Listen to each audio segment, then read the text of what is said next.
j'espère que vous allez bien. Aujourd'hui on se retrouve pour une nouvelle vidéo autour de mon road trip que j'ai fait l'année dernière au Portugal. Du coup dans un premier temps, je vais vous expliquer comment m'est venue la décision de partir faire ce voyage au Portugal. Ensuite je vais vous expliquer avec quoi est-ce que je suis partie en termes de sacs, de vêtements, de chaussures, etc. etc. Quel est l'itinéraire que j'ai suivi, avec combien d'argent. Je vais vous raconter mes mauvaises et mes bonnes expériences, mes rencontres. Je vais vous expliquer ce que j'ai fait ville par ville. Pour finir je vous expliquerai mon ressenti et tout ce que m'a apporté ce voyage. Alors, comment m'est venue la décision? L'année dernière, cette période de l'année, au mois de juillet, fin mois de juillet, j'étais dans une situation très compliquée avec moi-même. J'étais très triste, j'avais besoin de trouver une échappatoire, de partir seule, loin, et de me débrouiller par moi-même et de me dire que tout ce que je ferais serait dû uniquement à cause de moi. À l'époque, j'avais prévu de partir au Portugal au mois d'août avec d'autres personnes et finalement ça n'a pas pu se faire. Donc la décision s'est directement orientée vers le Portugal. Je ne pouvais pas partir avec ces personnes-là et je partirais seule. Et c'est ce que j'ai entrepris de faire. Je suis une grande amoureuse de Pékin Express et il se trouve que l'émission passait le jour où j'ai pris ma décision. Et j'ai décidé de suivre un peu l'idée de Pékin Express, de partir avec un sac à dos, de faire du stop, de marcher. Voilà, j'avais dans l'idée de suivre mon instinct, de rien prévoir, de prévoir une certaine quantité d'argent, de prendre un billet aller mais pas un billet retour au cas où je souhaiterais rentrer le lendemain si ça m'a vraiment pas plu, une semaine plus tard, 4 semaines plus tard. Voilà, j'avais envie de me laisser en fait le temps et de prendre le billet une fois sur place, comme ça je pourrais partir quand je le voudrais. Alors avec quoi est-ce que je suis partie? Je suis partie avec ma meilleure amie, mon meilleur ami, le backpack. Voilà, je sais pas si vous voyez bien. C'était le backpack de ma maman. C'est un grand sac à dos, je sais pas combien de litres il fait. Bon, je saurais pas vous dire, mais c'est un sac qui est très utile, qui n'est pas très lourd, comme vous pouvez le voir. Il s'attache assez facilement. On a des anses comme un sac à dos et en fait on peut l'attacher à la taille ici et c'est réglable grâce à ça là. Et pareil, là vous pouvez régler et vous pouvez l'attacher ici aussi. Voilà, donc c'est plutôt pas mal, franchement, comme sac à dos. Moi c'est mon premier backpack et probablement que si je repars, c'est avec un backpack comme celui-là que je partirai parce que sinon c'est trop lourd je pense. Je suis partie avec 3 tenues je crois, 3 ou 6 tenues, quelque chose comme ça, pour 20 jours. Donc j'ai pris évidemment des sous-vêtements, comme vous vous doutez, j'ai pris des baskets, j'ai pris des tongs, j'ai pris un maillot de bain, de la crème solaire, une casquette, une serviette de bain, j'ai pris du savon de Marseille, un morceau de savon de Marseille avec lequel j'ai lavé mes vêtements, je me suis lavé moi-même. Pour certains on peut laver les cheveux avec, mais bon moi j'ai préféré prendre un vrai shampoing pour le coup. Voilà, j'ai pris un déodorant en boule. J'ai évidemment pris aussi tout ce qui est électronique, j'ai pris une batterie externe qui vous fait recharger 3 à 5 batteries à peu près. J'ai pris le chargeur de la batterie externe, le chargeur de mon téléphone, j'ai pris les écouteurs, j'ai pris un couteau suisse. Donc un couteau suisse, pour ceux qui savent pas, c'est un couteau qui a de multiples fonctionnalités, qui fait couteau, qui fait lime-à-ongles, qui fait scie, qui fait tournevis, qui fait ciseaux à ongles, qui peut faire plein de choses. J'ai pris un Opinel, donc ça c'est juste un couteau. J'ai pris des couverts en plastique repliables et j'ai pris une alarme comme ça que je suis une femme et que évidemment je ne suis pas sans savoir qu'une femme court des dangers à chaque fois qu'elle met un pied dans la rue toute seule. Voilà, donc j'ai pris l'Opinel pour pouvoir me défendre en cas de problème et j'ai pris cette alarme qui en soi ne fait rien d'autre que le bruit d'une alarme. Elle a 3000 décibels si je me trompe pas et ça sert juste voilà à effrayer parce que quand quelqu'un vient pour nous agresser, nous violer, etc., nous embêter, nous faire du mal, et on a juste à tirer sur cette languette pour la déclencher. Le bruit peut faire peur et du coup faire déguerpir notre agresseur. Voilà, tout simplement. Elle a aussi la fonctionnalité de lampe. Je l'ai acheté 11 € sur Amazon. Elle y est toujours. Vous mettez alarme portable, quelque chose comme ça, et vous devriez la trouver. Pour ceux qui sont curieux du son, voilà. J'ai aussi pris une lampe torche frontale et puis finalement j'ai pris aussi un carnet où j'ai répertorié toute mon histoire, mes dépenses, quelques mots en portugais à apprendre avant de partir. Voilà, j'ai dû écrire un petit peu tous les jours là-dedans. C'était un peu mon journal de bord, ça m'a beaucoup servi, voilà, ça m'a servi aussi à vérifier que j'avais bien tout en partant parce que j'avais noté tout ce que je prenais avec moi. Et finalement, mon indispensable, c'était ma banane. Donc c'est une banane toute simple et comme vous pouvez le voir, qui est plate. C'est quelque chose en fait qu'on peut mettre sous les vêtements. Moi je la portais passait sous ma poitrine, au niveau de mon ventre, et donc voilà, elle s'attache comme ça. C'était pour qu'on ne la voit pas, parce que dedans il y avait mes papiers, donc ma carte d'identité, il y avait mes billets d'avion, enfin mes billets d'avion n'importe quoi, mes billets de bus, voilà, il y avait un peu tout ce qui était important, l'opinel par exemple, le couteau suisse, l'alarme, voilà, tout ça c'était là-dedans, et je ne m'en séparais jamais, même pour dormir, même pour aller prendre ma douche, ça venait avec moi dans la salle de bain, je m'en séparais jamais. Tout ce qui était le plus important était là-dedans, mon argent, tout. Quel est l'itinéraire que j'ai suivi? Alors, je n'ai suivi aucun itinéraire. C'est-à-dire qu'en fait, j'ai pris un billet de bus avec l'agence Flixbus qui m'a coûté environ 98 € et je l'ai pris à Lyon, de la gare de Perrache jusqu'à Madrid. J'ai fait une escale là-bas de 4 heures à peu près et j'ai ensuite repris un bus de Madrid jusqu'à Lisbonne. J'ai 32 heures de trajet en tout et c'était histoire d'avoir un point de départ, voilà, donc je partais de Lisbonne et après je ne savais pas du tout où est-ce que j'allais, si j'allais dans le sud, si j'allais dans le nord, si j'allais au milieu. Aucune idée, mon point de départ serait Lisbonne, voilà, c'était la seule chose que j'avais en tête. Cependant, je vais quand même vous expliquer mon itinéraire pour que vous sachiez de quoi on va parler dans le reste de la vidéo. Donc je suis partie de Lisbonne, ensuite je suis allée à Porto pour finir ensuite à Guimarães et depuis Guimarães j'ai visité Braga et Póvoa do Varzim. C'est les grandes villes entre guillemets que j'ai faites au Portugal. Qu'est-ce qu'il faut savoir pour partir au Portugal? Alors premièrement, il y a 1 heure de décalage avec le Portugal, entre la France et le Portugal. Donc là par exemple il est 15 h, là-bas il est 14 h. Vous avez juste besoin d'une carte d'identité ou d'un passeport. Ensuite, il est conseillé d'avoir la carte européenne d'assurance maladie, ça sert toujours. Le printemps et l'été sont les meilleures saisons. Ce sont des prises européennes donc il n'y a pas besoin d'adaptateur. Les restaurants ne sont pas très chers, c'est entre 8 € et 15 €, donc vraiment ça vaut le coup. La durée de vol si vous y allez en avion entre la France et le Portugal est de 2 heures environ. Et les taxis ne sont pas chers. La grande question c'est avec combien d'argent est-ce que je suis partie? Je suis partie avec 290 €. Attention, ce qu'il faut savoir c'est que j'ai utilisé 110 € pour le trajet retour. Donc j'ai utilisé seulement 180 € pour me loger, me nourrir et toutes les autres activités possibles et inimaginables pendant 20 jours.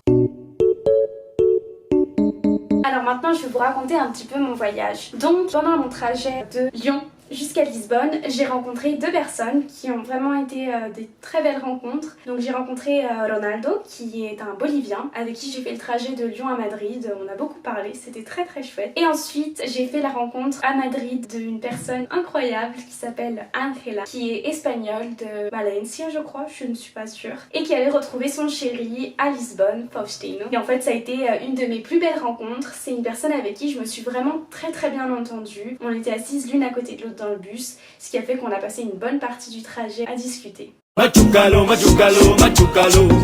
Machucalo, machucalo, machucalo. Machucalo, machucalo, machucalo. Machucalo, machucalo, machucalo. Machucalo, machucalo, machucalo. Machucalo, machucalo, machucalo. Ta cruzado, ta cruzado, ta cruzado, ta cruzado, ta cruzado, ta cruzado, ta cruzado, ta cruzado. Donc je suis trop contente. Très contente. Cruzado, ta cruzado, ta cruzado, ta cruzado. Y dice machucalo, machucalo, machucalo. Machucalo, machucalo, machucalo. Machucalo, machucalo, machucalo. Machucalo, machucalo, machucalo. Quand je suis arrivée à Lisbonne, il se trouve que son copain allait la chercher et du coup elle m'a proposé qu'il me dépose près de l'endroit où j'allais me rendre. Pour ma première nuit au Portugal, j'avais décidé de trouver directement un lieu où dormir et donc j'ai fait appel à l'application Couchsurfing. Donc pour ceux qui ne connaissent pas l'application Couchsurfing, c'est une application qui sert à entrer en contact avec des gens qui habitent dans toutes les villes du monde possibles et inimaginables et de demander à être hébergé gratuitement. Donc en échange de rien du coup, simplement d'un beau sourire et de discussion. Donc en fait moi j'ai contacté de nombreuses femmes pour pouvoir m'héberger dans la ville de Lisbonne et j'ai reçu uniquement des réponses négatives malheureusement parce qu'elles n'étaient pas là, parce qu'elles partaient en vacances, parce qu'elles ne le faisaient plus, etc. Donc j'ai décidé de contacter des hommes et un homme m'a répondu. Il a accepté de m'héberger pour 4 nuits du jeudi au lundi. Je suis arrivée à Lisbonne, Angela et Faustino m'ont déposé pas très loin, j'ai marché jusqu'à chez lui. Il se trouve que c'était un jeune homme très sympathique avec qui je me suis bien entendue. On a bien pu échanger, c'était chouette. Et le lendemain, je suis partie visiter Lisbonne toute seule à pied.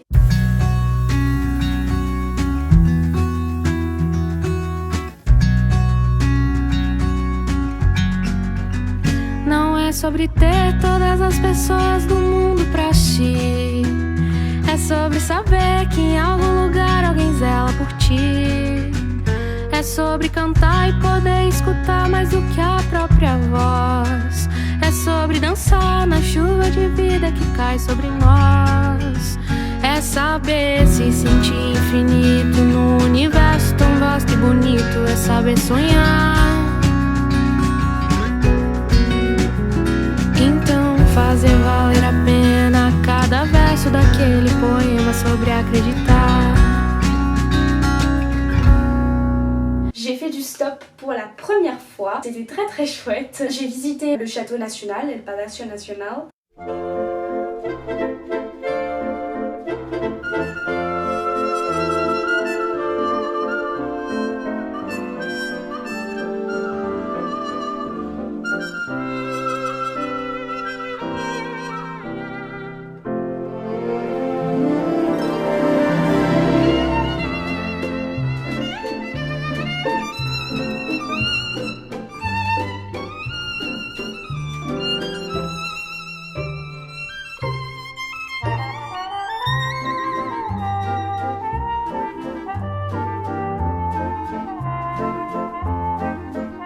C'était très très beau. J'ai été très surprise par les prix parce que c'est vraiment pas cher. Et en fin de journée, j'ai atterri dans un des quartiers les plus touristiques de Lisbonne, le quartier de la Torre de Belém, et je suis tombée juste amoureuse.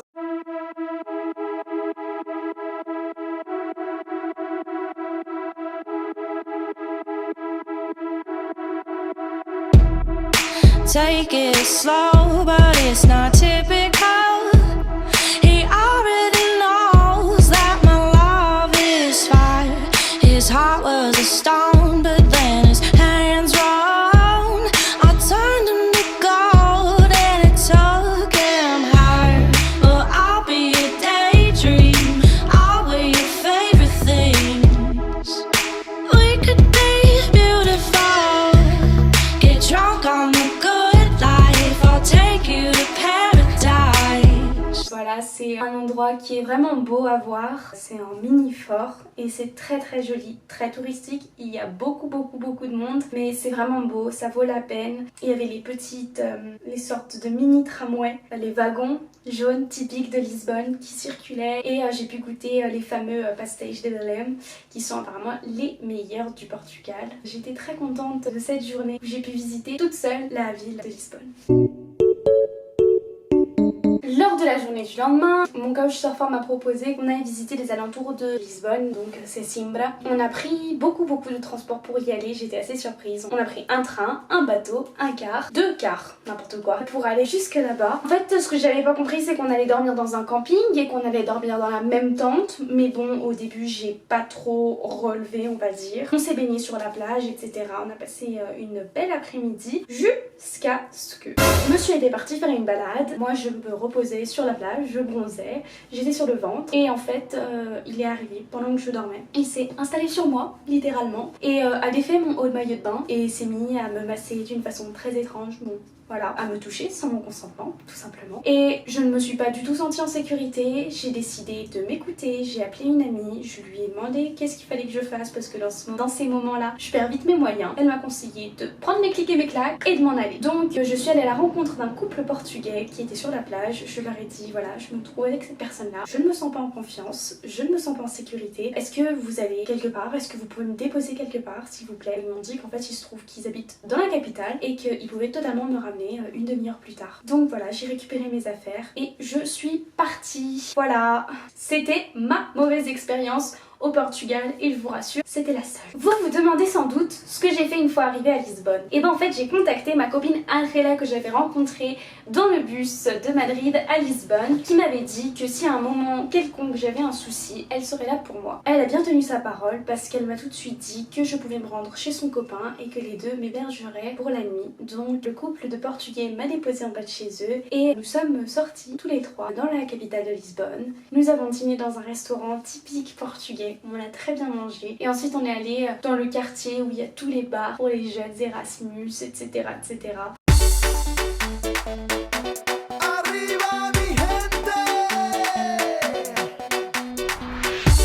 Sabes quién llegó.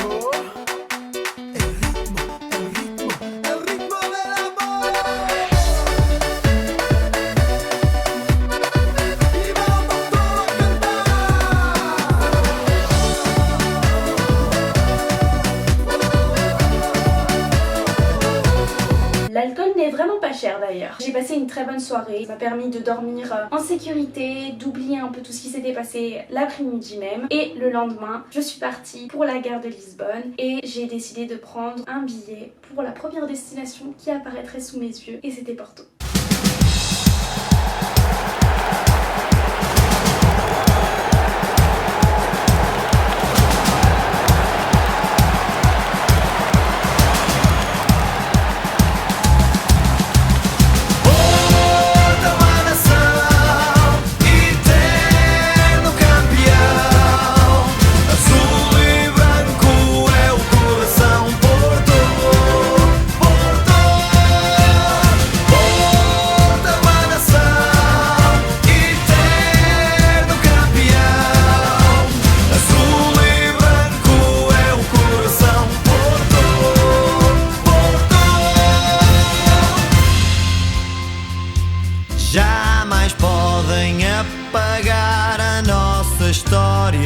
Alors quand je suis arrivée à Porto, je me suis directement dirigée vers l'office du tourisme et je leur ai demandé s'il y avait des auberges de jeunesse dans la ville parce que je voulais pas dormir à la rue pour le premier soir à Porto. Et du coup j'ai trouvé une auberge de jeunesse qui m'a coûté 15 €. Voilà, c'était une auberge de jeunesse pas topissime du tout, assez délabrée, on dormait les uns sur les autres, vraiment c'était minuscule. J'ai rencontré 2 Françaises là-bas, on a mangé ensemble, on allait se balader un peu dans les rues de Porto. C'est une ville qui est très animée et qui m'a beaucoup plus plu que Lisbonne. J'ai décidé de repartir le lendemain, j'ai laissé mon backpack à l'auberge de jeunesse parce qu'il y avait un lieu où on pouvait laisser nos bagages et je suis allée me balader toute la journée, j'ai marché dans Porto, j'ai découvert les caves de Porto sur les quais et puis j'ai découvert le fameux pont aussi qui est fait dans la même matière que la tour Eiffel. Ça a été une très bonne journée pour moi mais j'ai décidé de ne pas redormir à l'auberge de jeunesse parce que si je mettais 15 € toutes les nuits et bah j'aurais plus d'argent à la fin sachant que j'étais partie avec 180 €. Donc j'ai décidé de marcher jusqu'à l'aéroport avec mon backpack sur le dos et de dormir là-bas. J'ai croisé quelqu'un sur le chemin qui m'a pris en stop.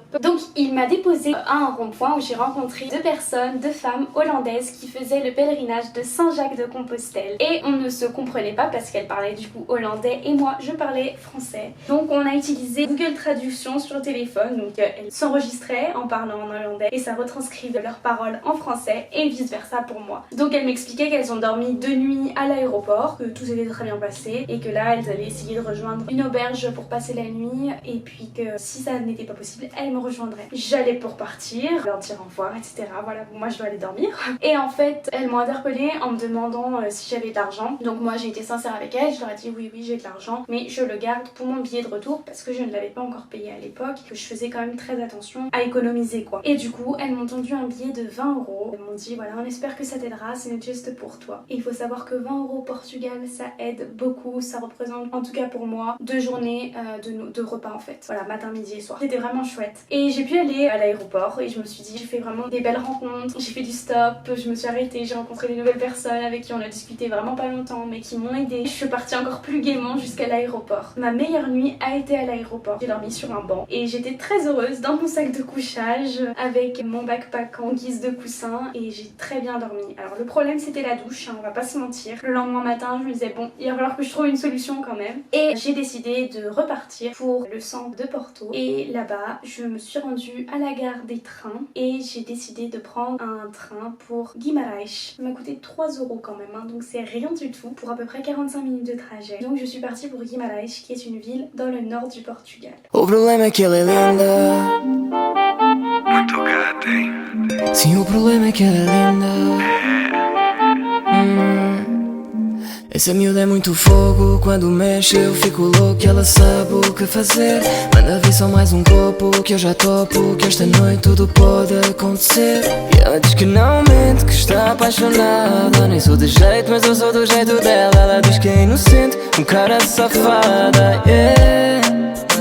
O problema é que ela é linda, yeah. Essa miúda mexe com o meu coração. O problema é que ela é linda, Yeah, até já tentou. Quand je suis arrivée dans la gare de Guimarães, je me suis dit, mais où est-ce que je suis allée me mettre? C'est une petite ville, c'est pas du tout comme Porto ou comme Lisbonne, c'est vraiment différent. Quand je suis arrivée dans la ville, il faisait sombre, il faisait orageux, le temps était moche, et puis t'arrives pas vraiment du tout dans le centre quoi de Guimarães, t'arrives dans un endroit, dans une grande rue et c'est tout. J'allais à la recherche d'une office du tourisme parce qu'en fait je voulais ce soir-là dormir dehors, donc je voulais connaître les endroits assez populaires pour dormir dans un endroit où je me sentirais pas en sécurité. Vous voyez ce que je veux dire? Du coup, j'ai demandé à des gens où se trouvait l'office de tourisme et en fait, je suis tombée sur une dame à qui j'ai demandé mon chemin qui s'appelle Laura et est devenue ma plus grande amie avec une autre personne de tout ce voyage. Donc c'est une femme portugaise qui m'a tout de suite pris sous son aile. Elle m'a conduit jusqu'à l'office du tourisme. Du coup, pendant le trajet, je lui ai expliqué tout ce que je faisais, mon voyage au Portugal, pourquoi je le faisais et je lui ai donc expliqué que je cherchais un endroit où dormir. Et là,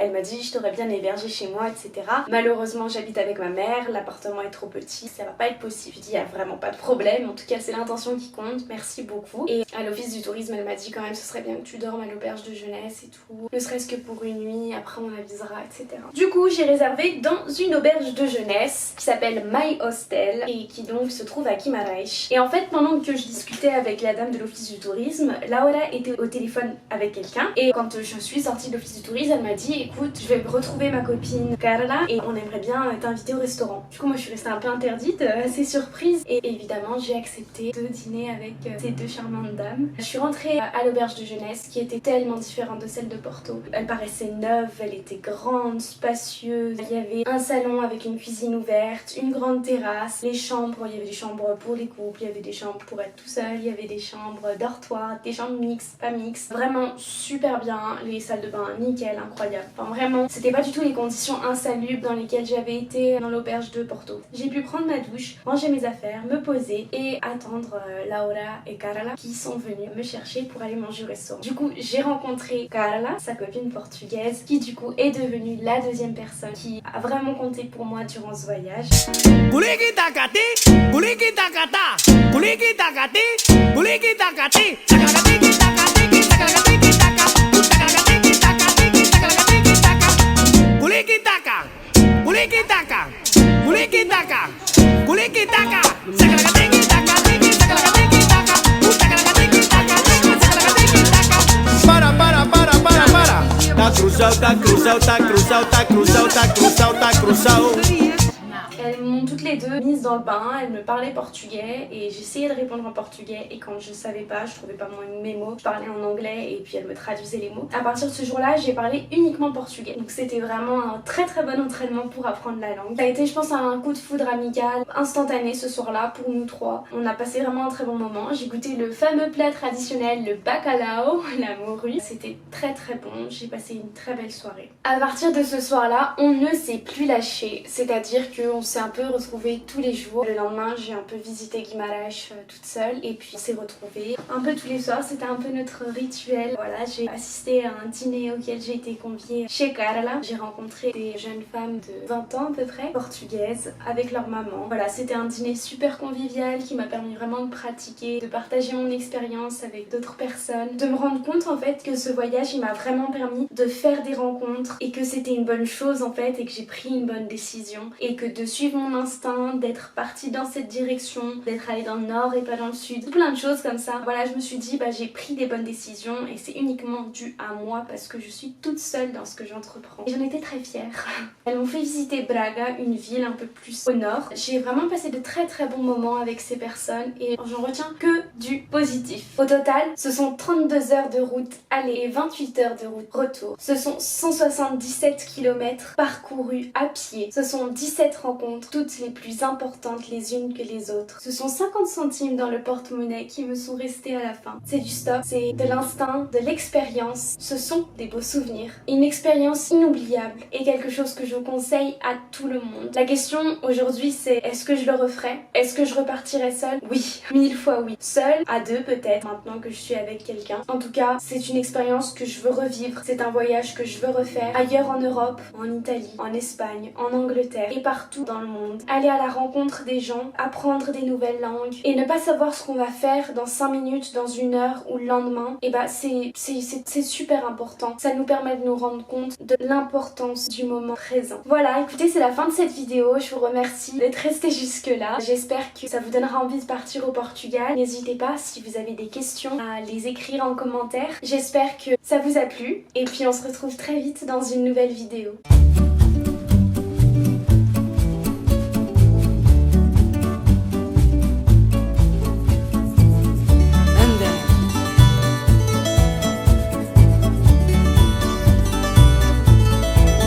Quero destino, que eu não creia no destino. E o meu fado é nem ter fado nenhum. Cantá-lo bem, sem sequer o ter sentido. Senti-lo como ninguém, mas não ter sentido algum. Ai que tristeza esta minha alegria. Ai que alegria esta tão grande tristeza. Esperar que um dia eu não espere mais um dia por aquele que nunca vem e que aqui esteve presente.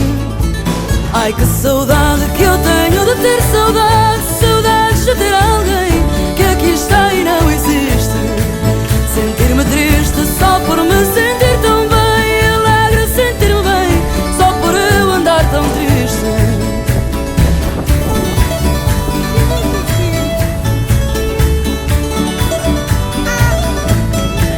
Ai se eu pudesse não cantar, ai se eu pudesse e lamentasse não ter mais nenhum lamento.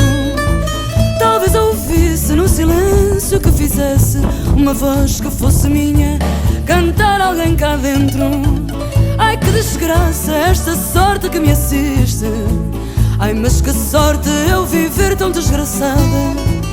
Na incerteza que nada mais certo existe, além da grande certeza de não estar certa de nada. Ai que saudade que eu tenho de ter saudade. Saudades de ter alguém que aqui está e não existe. Sentir-me triste só por me sentir tão bem. Alegre sentir-me bem só por eu andar tão triste. Ai que saudade que eu tenho de ter saudade.